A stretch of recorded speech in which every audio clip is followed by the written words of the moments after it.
খালী পদ থকা বিষয় সম্পৰ্কে আমি অৱগত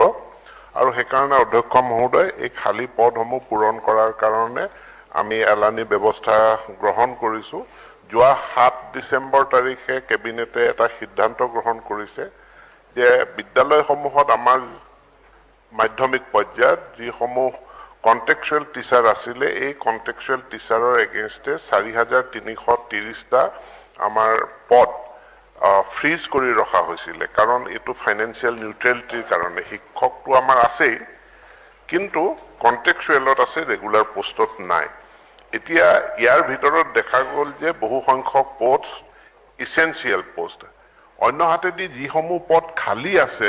সেই খালী থকাৰ ভিতৰত যথেষ্ট সংখ্যক ইন্টাৰমিডিয়েট পোষ্ট আমাৰ যিসমূহ মাধ্যমিক বিদ্যালয় কিন্তু তাত ক্লাস 6, 7, 8 সেকশনটো থকা কাৰণে আৰু ইন্টাৰমিডিয়েট টিচাৰৰ এতিয়া এপইন্টমেন্ট হাইস্কুল সমূহত বন্ধ আছে গতিকে এই পদখিনিও খালী আছিল। এতেকে ইয়াৰ এটা ৰেশনালাইজেশন কৰি এই 4330টা পদৰ ভিতৰত 3830টা পদ আমি ইতিমধ্যে ফ্ৰিজিং কৰাৰ পৰা তাক মুকলি কৰি দিছো আৰু এই বছৰটো শেষ হোৱাৰ আগে আগে এই 3830টা পদৰ বিজ্ঞাপন প্ৰকাশ পাব আমি তাত নিযুক্তি কৰিব পাৰিম। দ্বিতীয় কথাটো হল যে আমি সংৰক্ষণ আইন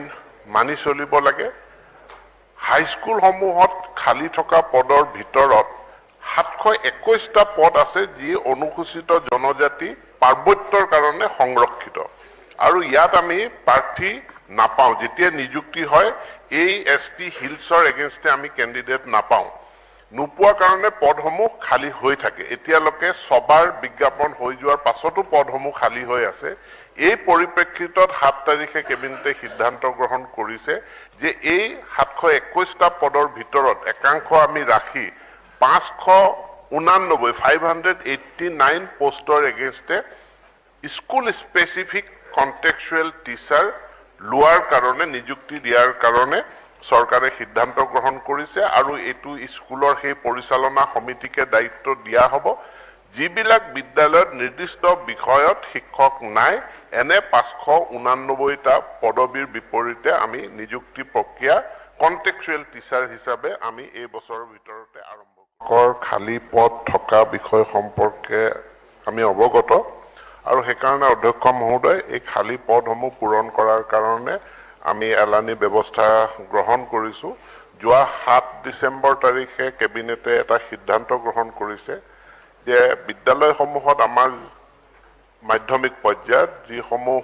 কন্টেক্সুৱেল টিচাৰ আছিলে এই কন্টেক্সুৱেল টিচাৰৰ এগেইনষ্টে 4330টা আমাৰ পদ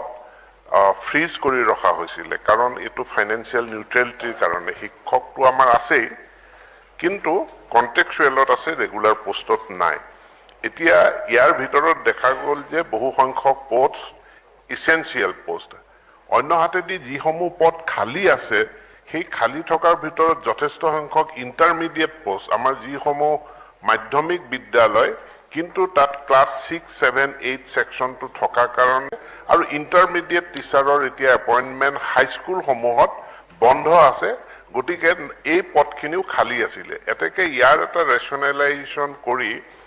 এই 4330টা পদৰ ভিতৰত 3830টা পদ আমি ইতিমধ্যে ফ্ৰিজিং কৰাৰ পৰা তাক মুকলি কৰি দিছো আৰু এই বছৰটো শেষ হোৱাৰ আগে আগে এই 3830টা পদৰ বিজ্ঞাপন প্ৰকাশ পাব আমি তাত নিযুক্তি কৰিব পাৰিম।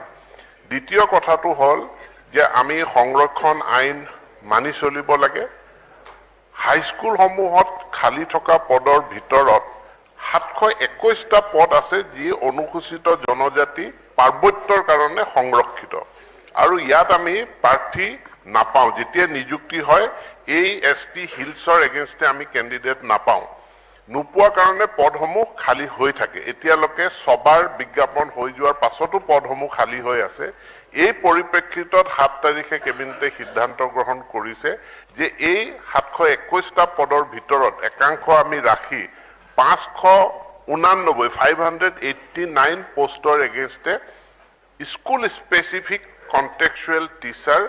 লোৱাৰ কাৰণে নিযুক্তি দিয়াৰ কাৰণে চৰকাৰে সিদ্ধান্ত গ্ৰহণ কৰিছে আৰু এইটো স্কুলৰ সেই পৰিচালনা সমিতিকে দায়িত্ব দিয়া হ'ব যিবিলাক বিদ্যালয়ত নিৰ্দিষ্ট বিষয়ত শিক্ষক নাই এনে 589টা পদবীৰ বিপৰীতে আমি নিযুক্তি প্ৰক্ৰিয়া কন্টেক্সুৱেল টিচাৰ হিচাপে আমি এই বছৰৰ ভিতৰতে আৰম্ভ